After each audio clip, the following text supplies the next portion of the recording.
तोड़ने की कोशिश कर ही रहे थे कि झूला अचानक से रुक गया। कमरे में एक अजीब सी खामोशी छा गई। समीरा अब भी बेहोश थी और प्रिया डर के मारे कांप रही थी।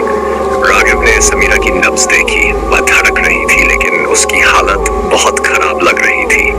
विकास ने कमरे के दूसरे कोने की ओर इशारा किया जहां एक पुराना लकड़ी का बक्सा रखा था। वो बक्सा यहाँ पहले नहीं था, उसने फुसफुसाते हुए कहा। सभी की नजरें बक्से पर टिक गई।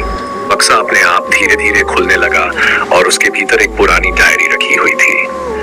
प्रिया ने डरते हुए कहा, क्या हमें इसे देखना चाहिए? राघव ने हामी भरी। विकास ने डायरी उठाई और उसके पहले पन्ने को खोला। पन्ने पर धुंधली स्याही से कुछ लिखा हुआ था।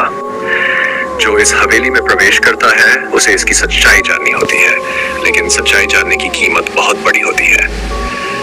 डायरी में हवेली से जुड़े कई अजीबोगरीब किस्से थे।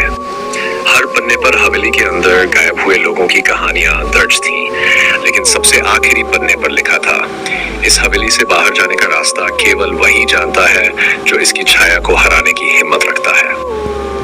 राघव ने बारीकी से पन्नों को पढ़ा और उसने समझा कि इस छाया को हराने के लिए कुछ करना होगा। विकास ने कमरे के कोने में रखी एक मशाल देखी और उसे उठाया। तभी दरवाजा खुद ब खुद खुल गया।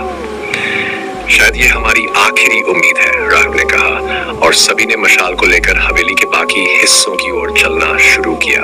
हवेली के गलियारे अजीब थे, जैसे वे कभी न खत्म होने वाले हों। हर कोने से अजीब अजीब सी आवाजें आ रही थी, कभी किसी की हंसी तो कभी किसी की चीखें। अचानक वे एक बड़े हॉल में पहुंचे जहां दीवारों पर अजीब सी छायाएं नाच रही थी और उस हॉल के बीचों बीच एक बड़ा दर्पण लगा हुआ था जो पहले वाले दर्पण से भी अधिक डरावना लग रहा था। ये वही दर्पण है जिसे हमें हराना है, राघव ने कहा।